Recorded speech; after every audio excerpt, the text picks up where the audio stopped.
ไม่รู้เหมือนกันว่าผู้ชายทำอาหารอะไรให้กินมันบอกเป็นอาหารจาไมกันก็ไม่รู้เหมือนกันทำปลาทำอะไรแล้วก็รู้สึกเวียนหัวกินไม่ได้ไม่รู้เดี๋ยวดูเอาแล้วกันแต่ที่กินได้อยู่ก็มันก็น่าจะเป็นไก่เนี่ยแหละแต่ว่าไม่รู้ดิ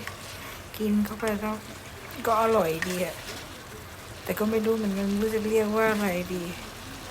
เขาเป็นชาวเกาะเขาทำอาหารทะเลกินไม่ได้รู้สึกคือแค่ได้กลิ่นก็โอ๊ยรับไม่ไหวทำความสะอาดห้องเป็นงานใหญ่เลยเรียนรู้ไปไม่รู้จะทำอะไรอาหารบ้านเขากินยากแต่ก็เผ็ดเหมือนกันนะรสชาติเผ็ดเหมือนกัน